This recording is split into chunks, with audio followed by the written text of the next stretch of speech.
OPOS என்பது one pot one shot சமைக்கும் முறையை எளிமைப்படுத்தவும் எரிபொருள் சிக்கனத்தை மனதில் கொண்டும் உருவாக்கப்பட்ட சமையல் முறைதான் இந்த OPOS. இந்த முறையில் சுவையாக சமைப்பதற்கு உங்களுக்கு ஸ்டாண்டர்ட் OPOS எக்யூப்மெண்ட்ஸ் மற்றும் ஸ்டாண்டர்ட் OPOS ரெசிபிஸ் தேவைப்படும். அது பற்றிய கூடுதல் விவரங்களுக்கு 9965557180 என்ற எண்ணை தொடர்பு கொள்ளவும். Welcome to OPOS kitchen. இன்னைக்கு குக் பாட்ல ராகி களி பண்ண போறோம். சோ ஏன் கூட சேர்ந்து எக்ஸ்பீரியன்ஸ் பண்றதுக்கு கோமதி ஆண்டி வந்திருக்காங்க. அவங்கள மீட் பண்ணலாம். Hello aunty. ஹலோ. நல்லா இருக்கீங்களா? நல்லா இருக்கேம்மா. நீங்க நல்லா இருக்கீங்களா? நல்லா இருக்கேன் ஆண்டி. நம்ம ஏற்கனவே நிறைய எக்ஸ்பீரியன்ஸ் பண்ணிட்டோம் குக் பாட்ல. இன்னைக்கு வந்து ராகி களி பண்ண போறோம். சோ பண்ணிரலாமா ஆண்டி? பண்ணிரலாம். இப்போ ஓபன் பண்ணிரலாம்.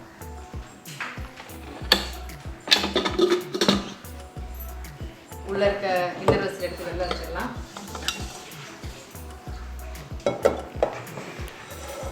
ரெண்டு டீஸ்பூன் வந்து எண்ணெய் ஊற்றிக்கலாம். உப்பு 1/2 டீஸ்பூன் வந்து உப்பு, தண்ணி 2 கப். சரி.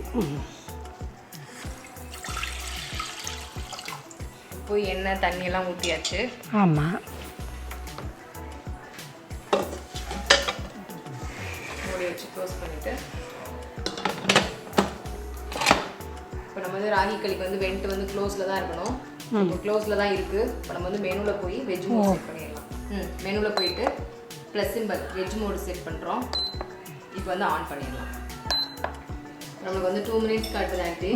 ஸோ வெண்ட் க்ளோஸில் இருக்குது. நம்மளுக்கு வந்து முடிஞ்சதுக்கப்புறம் ஆஃப் ஆனதுக்கப்புறம் நம்ம வந்து உடனே வந்து ப்ரெஷர் ரிலீஸ் பண்ணிடலாம். ரிலீஸ் பண்ணிவிட்டு நம்ம வச்சுருந்தோம் இல்லைங்களா, தண்ணி உப்பு இதெல்லாம் போட்டோம் இல்லைங்களா, எண்ணெய் அதை வந்து எடுத்து வெளில வச்சுட்டு அந்த சூடு இருக்கும்போதே நம்ம வந்து 1 கப் வந்து ராகி மாவு எடுத்து வச்சுருக்கோம்.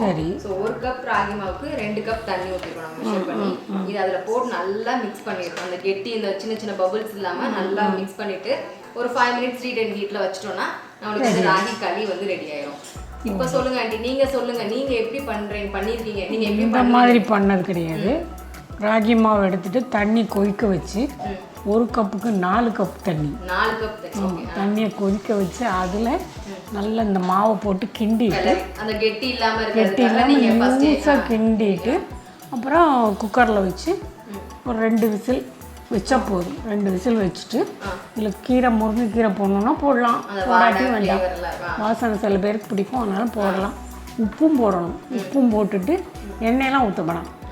அப்படியே கிண்டிட்டு வச்சோம்னா நல்ல கருப்பாக வெந்திருக்கும். அதுக்கப்புறம் குக்கரில் வச்சிட்டோம்னா வெந்நீர் ஊற்றி கிண்டிட்டு குக்கரில் வச்சிட்டோம்னா ஒரு 2 விசிலுக்கு வச்சோம்னா 2-3 விசிலுக்கு வச்சிடலாம். அவங்க குக்கரை பொறுத்து வச்சிட்டோம்னா அதுக்கப்புறம் இறக்கி வச்சு நல்லா கிளறணும். கிளறிட்டு தண்ணியில் கரண்டியை வச்சுட்டு கரண்டி தண்ணியில் முக்கிட்டு அப்படியே அந்த களி எடுத்தோம்னா ஒட்டாமல் வரும். அப்படி பந்து மாதிரி பண்ணி தண்ணிக்குள்ள ஓட்டோம்னா 2 நாள் ஆனாலும் கேட்க போகும். ட்ரை பண்ணி பார்ப்போம், பார்க்கலாம். இப்போ நம்ம வந்து ராகியில தான் பண்றோம் அப்படின்றது இல்லை ஆண்டி. கம்பு இல்லை வந்துட்டு இந்த வெள்ளைச்சோளம் அந்த மாதிரி எல்லாத்துலேயுமே கூட நம்ம வந்து இந்த மாதிரி பண்ணி வச்சுட்டு மாவு மாதிரி பண்ணி வச்சுட்டு நம்ம இந்த மாதிரி களி கிண்டிக்கலாம். ஸோ குப்பாட்டில் அதெல்லாம் நம்மளால பண்ண முடியும். ஏன்னா இப்போ களி யாரும் செஞ்சு சாப்பிட்றதுல முன்னாடியாக வந்து களியாக இருக்கட்டும் கூலாக இருக்கட்டும் எல்லாரும் இந்த சம்மர் ஆச்சுனாலே அதுதான் இருக்கும் வீட்டில் எல்லாருக்கும். இப்போ அதெல்லாமே மறந்துடுறாங்க, அந்த பாரம்பரியம் அதெல்லாம் எல்லாத்தையுமே. ஸோ இப்போ வந்து நம்ம குப்பாட்டில் அதெல்லாமே செய்ய முடியுது. பழைய டிஷ் எல்லாமே கூட நம்மளால பண்ண முடியும் அப்படின்றது வந்து இன்னைக்கு நம்ம பார்க்குறோம். இப்போ வந்து எல்லோ வந்துருச்சு ஆண்டி. ஸோ இப்போ ப்ரெஷர் வந்து ரிலீஸ் பண்ணிடலாம். ப்ரெஷர் ரிலீஸ் பண்ணலாம். வந்து ப்ரெஷர் வந்து ரிலீஸ் ஆகிடுச்சு ஆண்டி.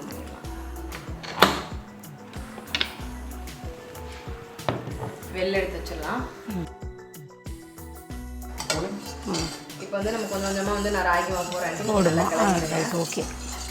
கெட்டி இல்லாமல் நம்ம அந்த சின்ன சின்ன பபிள்ஸ் இல்லாமல் நம்ம அப்படியே கிளறி விட்டுறலாம். சீக்கிரம் இறுகிரும் கூட நம்மளுக்கு. ஆமாம்.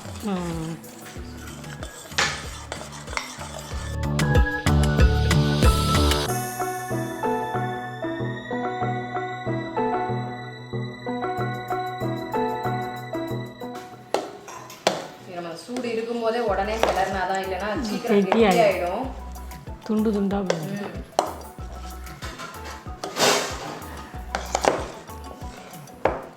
சைடில் இந்த மாவெல்லாம் இருக்கும், கிளறி விட்டுக்கோங்க. ஸோ இப்போ வந்து உள்ள குப்பாட்டில் வச்சுட்டு நம்ம ரீட்டைன் ஹீட்டில் வந்து ஒரு 5 மினிட்ஸ் வச்சிடலாம். மூடி வச்சுட்டு ஒரு 5 மினிட்ஸ் கழிச்சு எப்படி வந்திருக்குன்னு நம்ம எடுத்து பார்ப்போம். களி வந்து சுடுதண்ணி ரெடி பண்ணி உள்ள வச்சிருந்தோம் நம்ம. ஸோ அதை வந்து நம்ம வந்து மாவெல்லாம் போட்டு நல்லா மிக்ஸ் பண்ணி ரீடைன் ஹீட்ல ஒரு 5 மினிட்ஸ் வச்சோம். அதை எடுத்து பார்த்துடலாம் களி ரெடி ஆயிடுச்சு அப்படின்னு பார்த்துடலாம். ஓப்பன் பண்ணிடலாம்.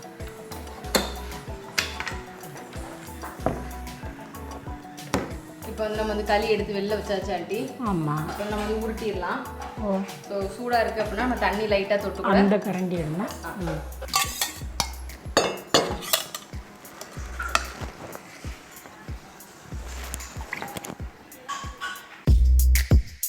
இந்த மாதிரி உருண்டையாக உருட்டி நம்ம அந்த பிளேட்டில் வச்சிடலாம்.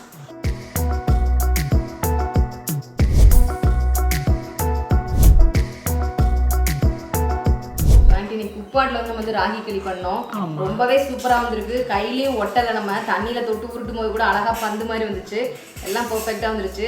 இது வந்து நம்ம எந்த குழம்புனாலும் ஒரு புளி குழம்பா இருக்கட்டும், சாம்பாராக இருக்கட்டும், இல்லை நீங்கள் சொன்ன மாதிரி இந்த கீரை இது எல்லாமே வச்சு கூட சாப்பிடலாம். ரொம்ப நல்லா இருக்கும். ரொம்ப ஹெல்த்தி கூட. குழந்தைங்க இருந்து பெரியவங்க எல்லாருமே ரொம்ப சாப்பிடலாம். உப்பு போட்டு வந்து இது மாதிரி கூழ் மாதிரி கூட குடிக்கலாம். ஸோ இப்போ அதெல்லாம் மறந்துட்டு வராங்க எல்லாரும். இப்போ நம்ம வந்து குக்பாட்டில் பண்ணி இன்னைக்கு அதெல்லாம் கொஞ்சம் ஞாபகப்படுத்தியிருக்கோம். ஸோ ரொம்ப தேங்க்ஸ் ஆண்டி, எங்களோட சேர்ந்து நீங்கள் எனக்கு எக்ஸ்பீரியன்ஸ் பண்ணதுக்கு. தேங்க்ஸ்மா.